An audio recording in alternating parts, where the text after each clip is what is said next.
As we begin to start thinking biblically to lay this foundation before we go into these cultural disruptions, really the three things that I want to talk about for our posture when it comes to AI is God's sovereignty, the fact that we as humans are unique in being created in the image of God, kind of a general theology of technology, and then responding to some of the fears that come about. And I will let you know, I can make this presentation. There's going to be a lot of information up here. Feel free to take pictures, or you can, my email will be at the end. I can email a copy of this to you, or we are videoing the whole, both sessions also, and so that will be available for you as well, just because a lot's going to get thrown at you, and it's going to be easy to miss stuff. So, as it relates to the sovereignty of God, I hope as a room full of pastors we could agree, at least to start, that we serve a big God who is king and who is reigning. And no technology has caught him off guard. He is perfectly aware of everything that is taking place. Psalm 24:1, the earth is the Lord's and everything in it. This is foundational for our understanding of AI and the way that we approach AI, because one of the things that this technology does really well is simulate being a person, to simulate personal characteristics, to simulate emotion, to simulate, and we see this, and we're going to talk about this in the disruptions. There are people today who are forming very real emotional attachments to artificial intelligence and chat entities, and these things are taking place today. And so while it may seem silly, and it may seem unnecessary for us as pastors to start here and to actually have to verbalize that we need to form a very clear line and say that no matter how advanced this technology ever gets, because it's only going to get better and it's already pretty impressive today. I think back to two and a half, 3 years ago when I started my studies, and I thought it was remarkably impressive then, and it's so much more capable today than it was then. So if we even think, where are we going to be in 5 years from now? It's even hard to comprehend that. And so it's going to be important as this technology, again, integrates with things like advances in the field of robotics that's currently taking place right now as well. It's going to be important for us to have a firm line in the sand that while these things may be able to simulate what it means to be, or what it looks like to be a person, it is not a person. It is not alive, it does not have a soul, it does not have a conscience, and it is not created, and it does not bear the Imago Dei. It does not bear the image of God. And so while that may seem silly to say that now, I assure you, in the future, that's going to be a topic of conversation. And so we need to hold that line. AI can simulate life, but it does not have a soul. Our pastoral task is to affirm human dignity as unique to us that no artificially created thing can ever achieve.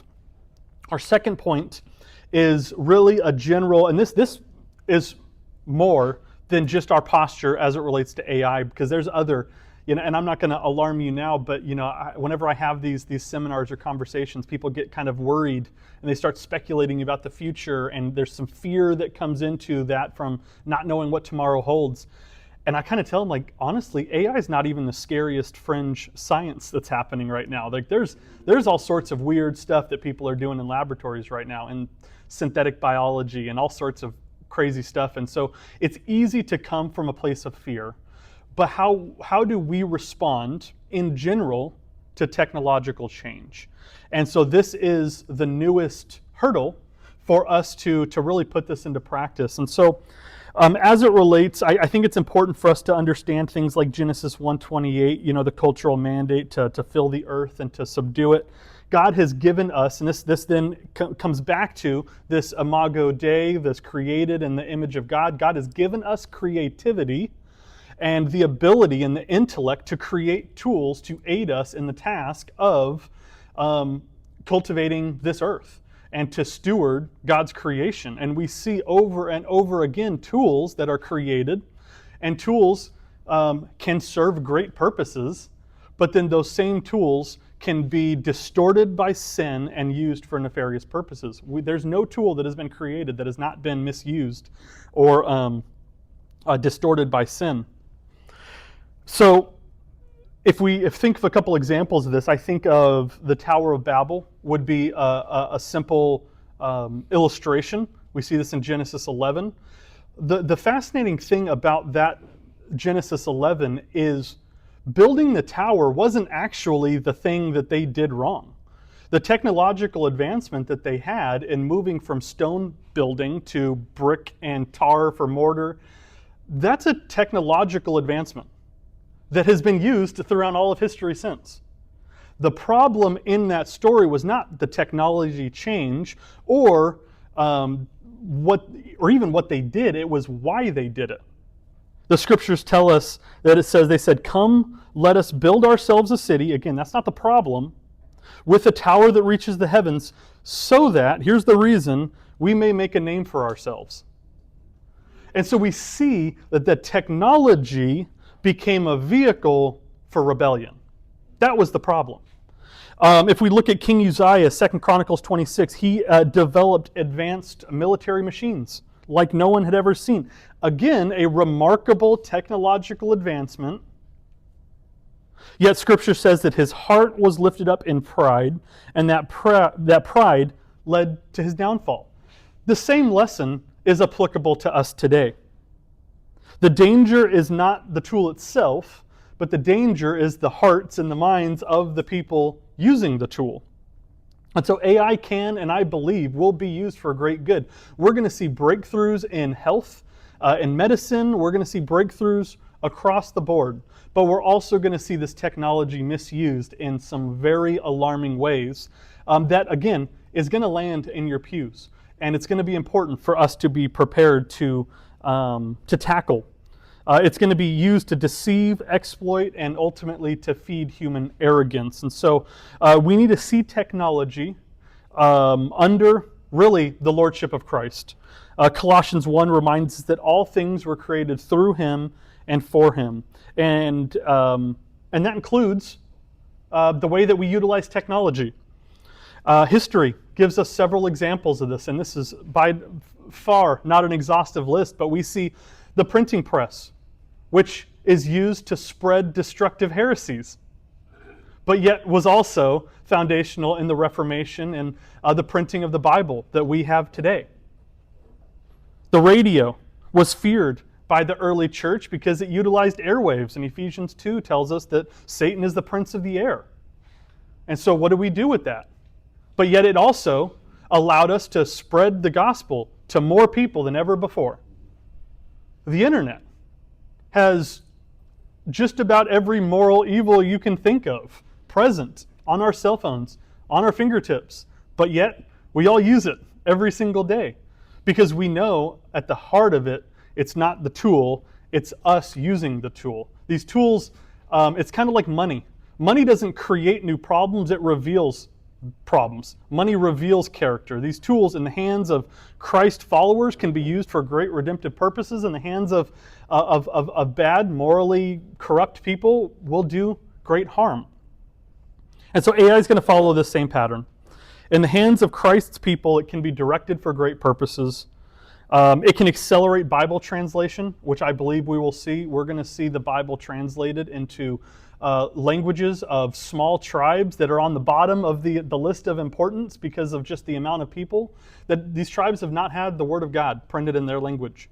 We're going to see this impact that area.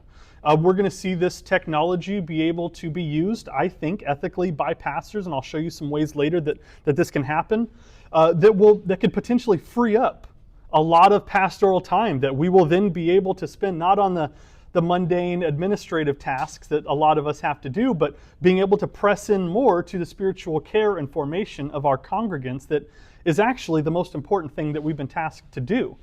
And so we're going to see that take place, and we're going to see this even be able to create ministry opportunities that we've yet to imagine. We don't know the extent of what this technology is going to be able to do. So the question's not, will AI be used? It already is. The cat's out of the bag. It's not going back in at this point. And so the better question is, will this technology be used redemptively? And the answer to that question is not found in the tool. It's actually found in each and every one of our hearts as we engage with these tools. And so this is a deeply personal thing. where we determine how we use this technology. Briefly, I want to respond to fears. And I don't know if maybe you guys have heard this. Again, running a YouTube channel, helping pastors navigate AI, I get this a lot. And people, there's no shortage of people with very strong opinions on this. And if you find yourself holding one of these opinions, that's fine. We can still be friends. Email me. We'll chat about it.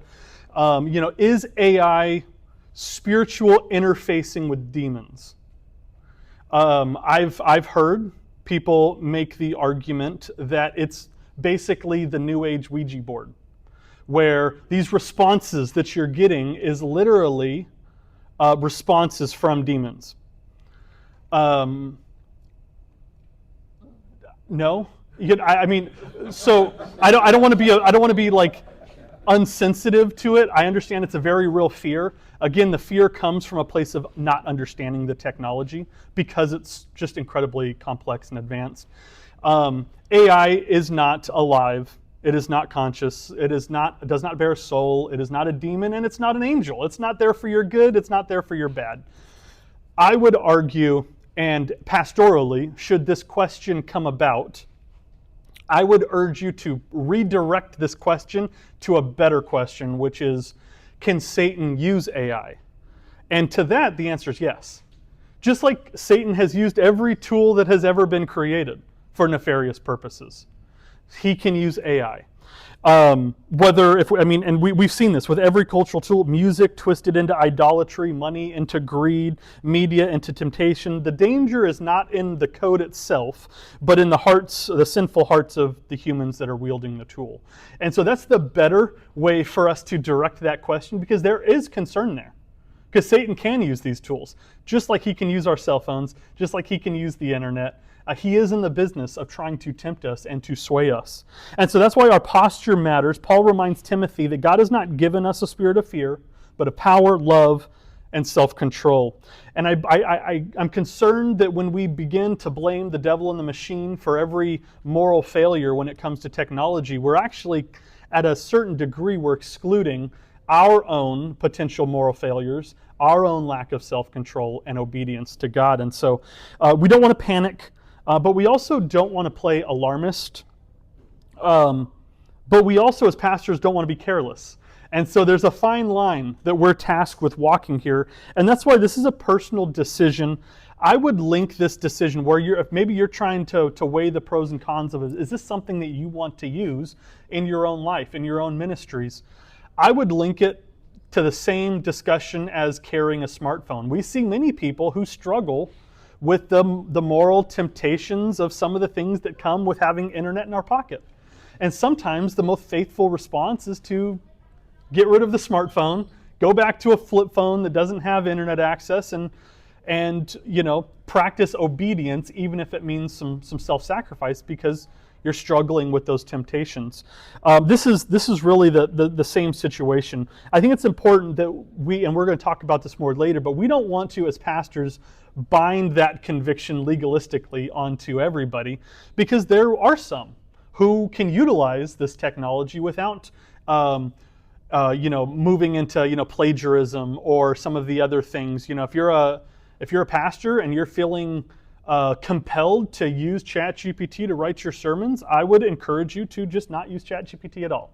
It would be better for you to not use the tool than to slip into using it in an unhealthy way. But you might be able to use it in a healthy way. And if you can, there's great redemptive purposes that you'll be able to do with it. And so, again, just like there's pros that come from having the internet in our pocket, there's negatives. There's pros from having artificial intelligence available to us, and there's negatives. And so, if I were to just briefly kind of frame this as we move in, our framework for thinking about AI: God is sovereign.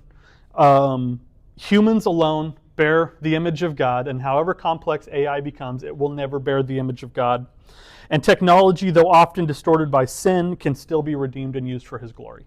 And so that's kind of the very simple framework that I bring into this. And so I want to move to really the bulk of our time here with these cultural and ethical disruptions. I'm going to do my best. I apologize.